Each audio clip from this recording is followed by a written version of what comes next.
Hello बच्चों, आज हम स्टार्ट करने वाले हैं क्लास 9 के मैथ्स 1 का प्रैक्टिस टेस्ट नंबर 4.2। ठीक है, तो हमने पहला क्वेश्चन लिख लिया है। चलो पढ़ते हैं, देखते हैं। Using the property a by b is equal to ak by bk, fill in the blanks substituting proper numbers in the following। ठीक है, तो first question is 5 by 7 is equal to dash upon 28 which is equal to 35 upon dash and equal to dash upon 3.5। ठीक है, तो चलो हम first question पहले solve कर देते हैं। ओके, तो फर्स्ट क्वेश्चन है 5 by 7 is equal to dash upon 28। यहाँ हम लिखेंगे 5 by 7 is equal to dash upon 28। तो यहाँ पे कौन से नंबर से मल्टीप्लाई करें कि ये 7 को मल्टीप्लाई करने पे उस नंबर से आंसर आना चाहिए 28। ठीक है, तो हम देख लो कौन सा नंबर होता है।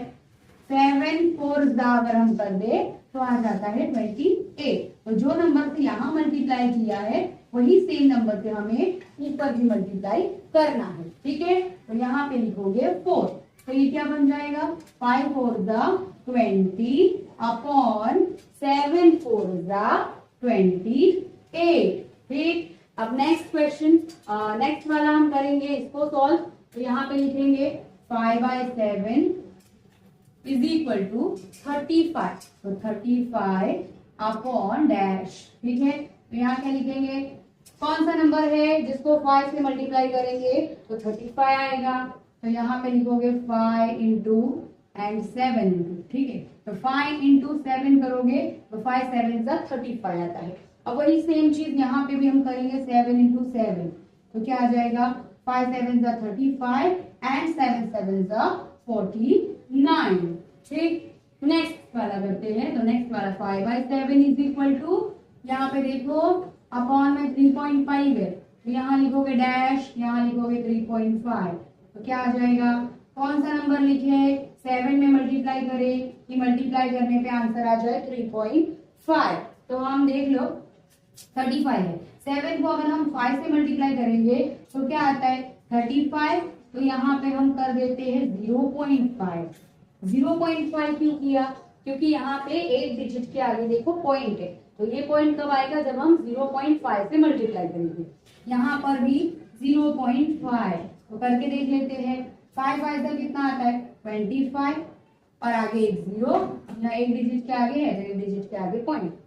अगला 7 5 35 और ये आगे एक 0, 0 का कोई वैल्यू नहीं, तो यहाँ पे पॉइंट आगे एक डिजिट आगे तो एक डिजिट आगे लगा दिया। ठीक है, तो ये रहा आंसर। नेक्स्ट वाला, यहाँ हम अभी क्या लिखेंगे, therefore 5 by 7 is equal to, ये जो आंसर है उसको लिखना है, तो लिखेंगे 20 upon 28 is equal to 35 upon 49 and 2.5 upon 3.5। ठीक है, तो ये रहा आंसर। चलो अब नेक्स्ट वाला सॉल्व करते हैं।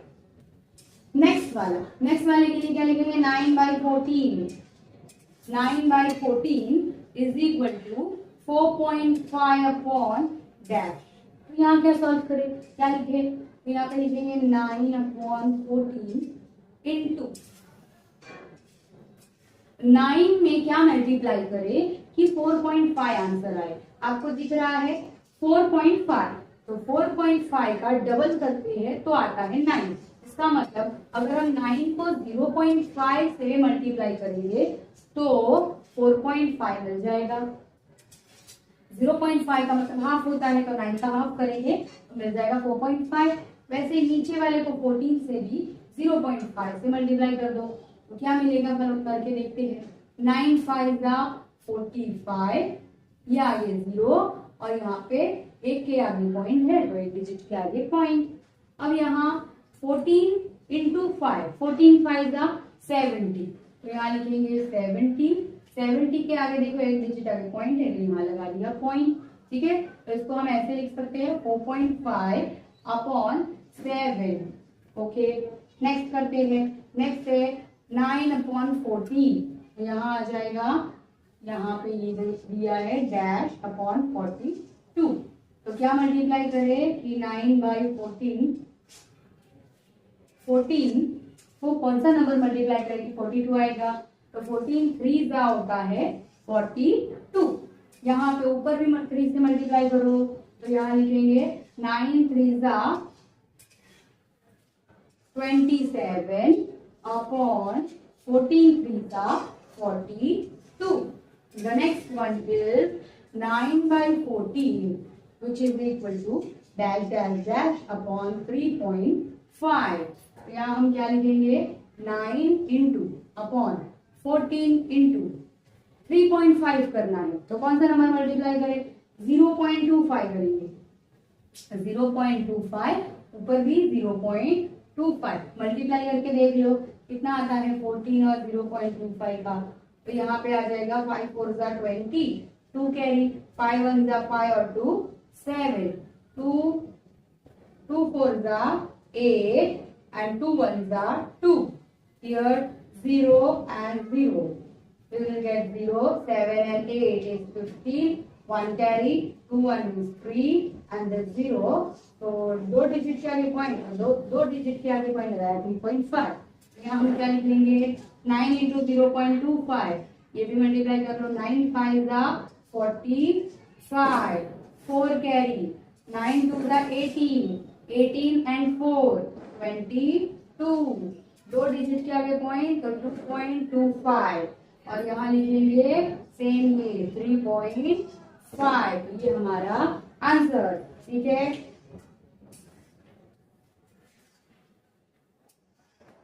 तो अब हम क्या लिखेंगे 9 by therefore 9 by 14 is equal to this one 4.5 upon 7 equal to 27 by 42 which is equal to 2.25 upon 3.5। This is our final answer। Okay, so अब हम चलते हैं नेक्स्ट क्वेश्चन की तरफ। ठीक है,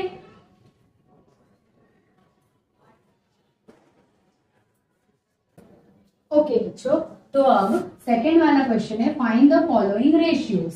the ratio of the radius to circumference to the circle. तो इसके लिए हम क्या लिखेंगे सबसे पहले let the radius of circle is equal to क्या लिखेंगे आर। ठीक है, रेडियस ऑफ सर्कल आर होता है और circumference and circumference is equal to we know 2 pi R circumference का फॉर्मूला। ठीक है, तो हम उसके लिए यहाँ पे क्या लिखेंगे therefore same question the ratio of radius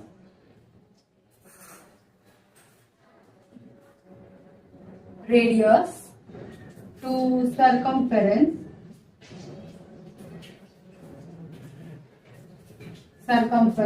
of the circle is equal to ratio बोला गया है किसका किसका रेडियस एंड सर्कमफेरेंस का। तो उसके लिए हम क्या लिखेंगे r by 2 pi and r। Okay, तो अब यहाँ पे हमें क्या दिख रहा है r and r get cancel. तो यहाँ हम लिखेंगे देयरफॉर 1/2 पाई। ठीक है, तो हमें रेशियो क्या मिला देयरफॉर फिर सेम चीज देखो the ratio of radius to circumference of the circle is equal to 1:2 pi. Okay, तो ये हमारा आंसर है। चलो अब सेकेंड क्वेश्चन का सेकेंड वाला सॉल्व करते हैं। ओके, तो सेकेंड का सेकेंड क्वेश्चन है the ratio of circumference of the circle with radius R to its area. ठीक है, किसका रेशियो निकालने को बोला गया है सर्कमफेरेंस और एरिया का। ठीक है, तो हम क्या लिखेंगे let the radius of circle is equal to r। क्या तो गिवन ही है ऑलरेडी r, तो हम यहाँ लिखेंगे therefore circumference is equal to 2 pi r and area is equal to pi r square. Therefore we will write the ratio of circumference of circle with radius r to its area is equal to, circumference क्या है 2 pi and r and area is pi r square. R and R gets cancelled. Pi and pi are also cancelled, so we will write 2 upon r. Therefore the relation is 2:r. ठीक है, तो यहाँ क्या लिखेंगे, therefore the ratio of circumference to area is equal to 2:r. ठीक है, अब चलते हैं थर्ड वाले क्वेश्चन की तरफ.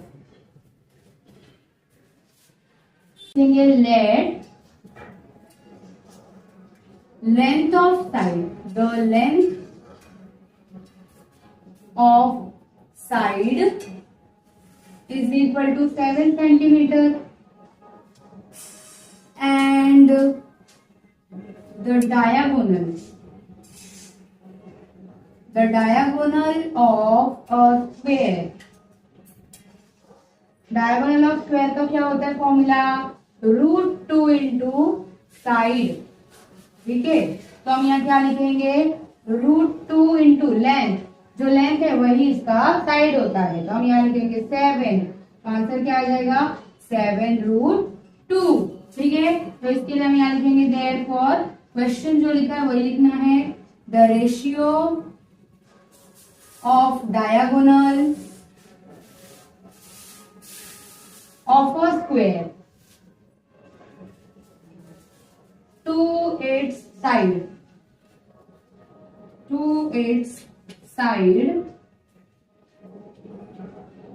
is equal to diagonal of a square to its side. तो डायगोनल क्या है, अपॉन साइड. इधर क्या आ जाएगा, डायगोनल कितना दिया है, 7√2 और यहाँ साइड है और यहाँ साइड है 7. तो हम यहाँ पे 7 का कट हो जाएगा और बचेगा क्या, √2 अपॉन 1.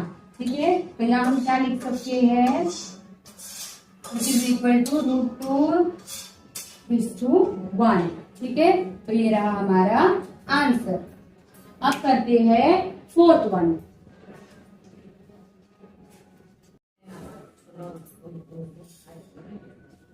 ओके, तो अब है question number 4.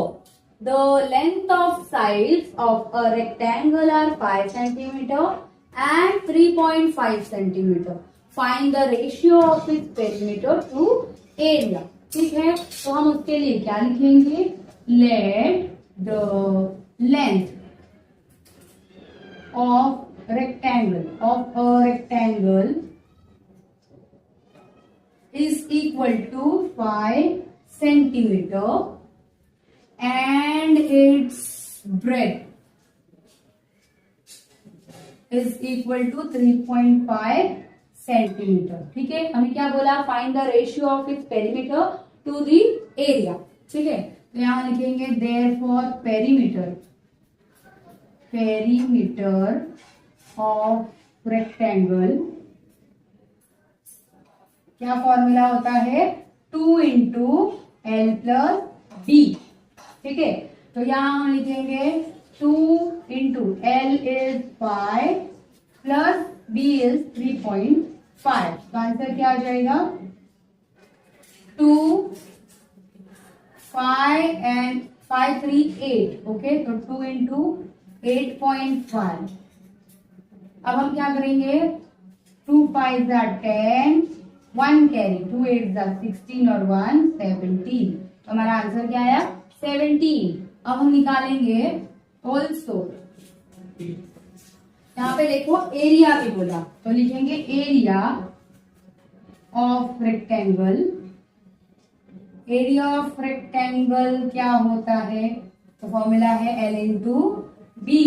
L into B क्या आ जाएगा? L कितना है? 5 and B is 3.5 equal to आ जाएगा 5 5 25, 2 carry and 5 3 15, 15 plus 2 is 17, 17.5।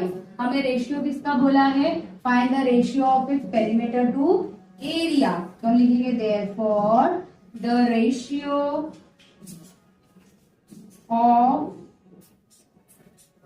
It's perimeter to area is equal to perimeter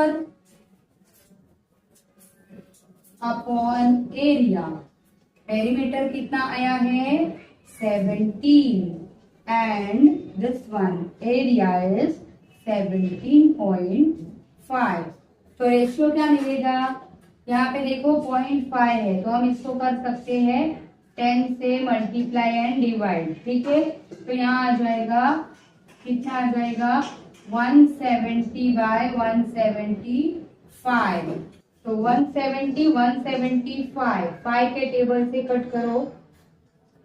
5 के टेबल में दोनों आता है, तो हम 5 के टेबल से कट करेंगे तो क्या आ जाएगा? यहाँ पे 5 3 15 एंड 2 5 4 20। यहाँ आ जाएगा, कट करो तो 5 3 15 और 25, 5 5 25। तो हमें आंसर क्या मिलेगा? 34 ratio 35। Okay, so this is the answer.